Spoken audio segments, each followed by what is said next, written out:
Boom. What's up, Katoro? Isang site na naman tayo.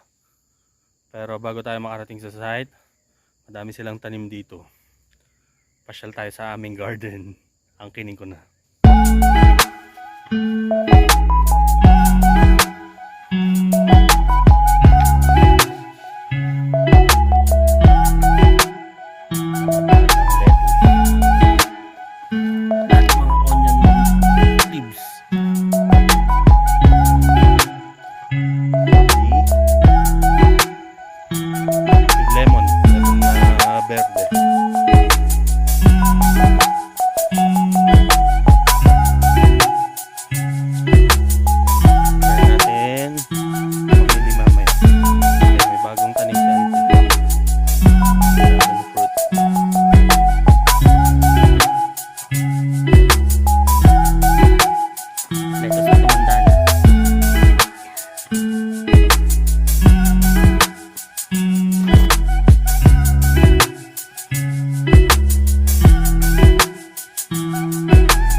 Letos na nabilad sa araw.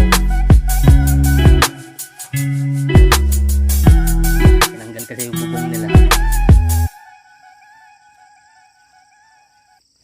Yan.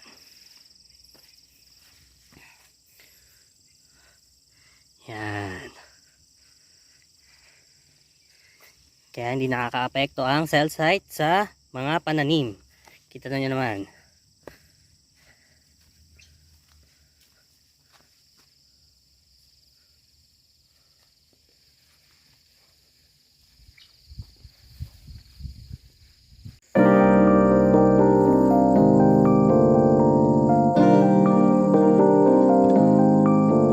Berries.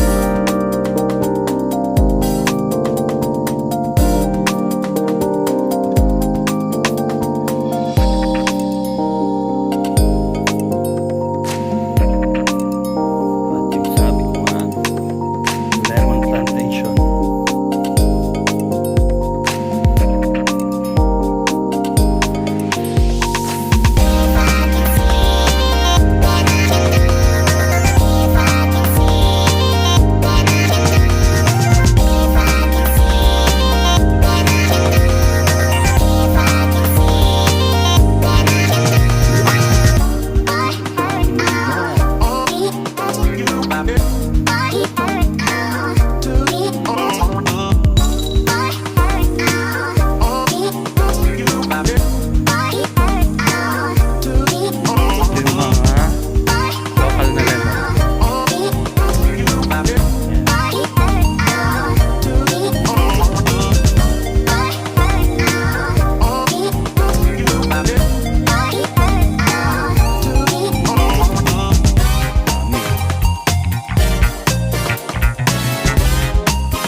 Padaan po.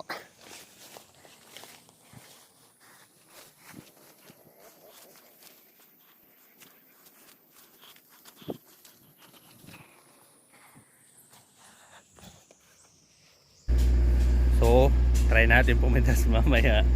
As usual, dun tayo sa libre para makatipid. Mahirap ang pera ngayon.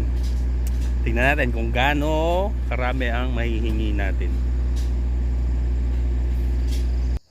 Naikot na natin ang lemon plantation near cell site. Sagana ito.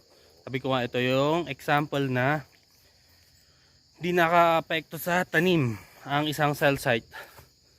Dahil nga napag-aralan nga yung radiation na yon, which is non-ionizing radiation siya. So, tignan natin at tayo na magtatrabaho.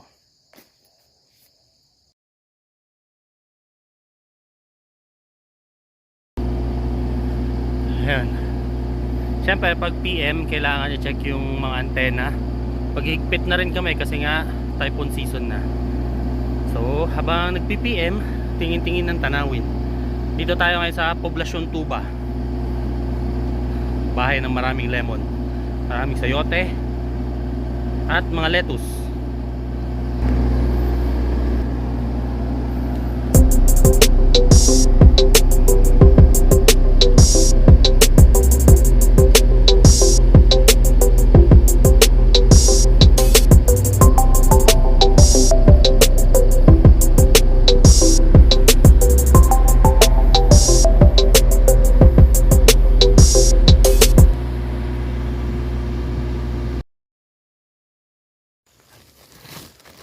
Dahil libre, papakin natin. Ayan.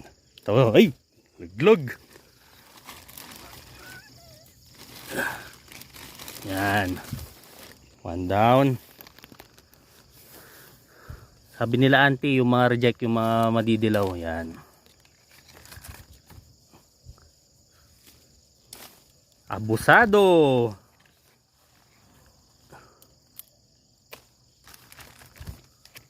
Ayan, ayan. May mga sugat. Hati na lang to.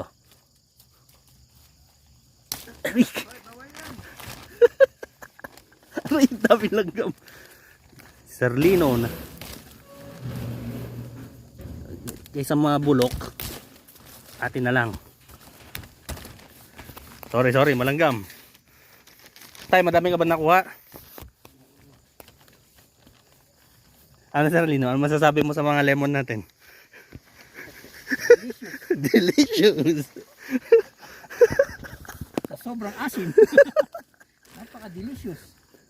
Bahay pala ng langgam yung nakuha ko. Sige tayo, dito pala kayo dumaan. Doon sa taas. Yan. Lahat ng reject. Oy, honeybee, alis ka. Nakuha na ba? Kamatis. Kamatis nga tayo, nandun sa ayan o, yung reject nga, kasi nga lugi. Yung ayan, na overcook na. Overcook, overripe. Sorry na. Yan tayo, hindi yan. Mabebenta pa nila yan. May sili pa pala. Yan. Ayun yung sinasabi ko kamatis tayo. Na sayang, natumban lang. Yan. Pag pinagbigyan tayo, pag masyadong sobra, isang supot lang. O baka gusto mo ng ano? Yan. Baka gusto mo ng ano, ng aloe vera. Dragon fruit yan tay. Dragon fruit, hindi yan aloe vera. Focus. Dragon fruit ba yan? Katatanim pa lang. Okay, Hintayin natin tumubo. Tapos mamitas tayo. ang dami kong nakikita dilaw. Bunot. Yun nga tayo, mainit. Ito yung mga good. Ito yung mga hindi na kinukuha. Ay, kukunin pa pala. Yan mga yan. Pero dahil isang supot na yung nakuha natin, isang supot sa akin, isang supot kay Sir Lino, tama na yun. Para makaulit pa tayo sa susunod. Alright.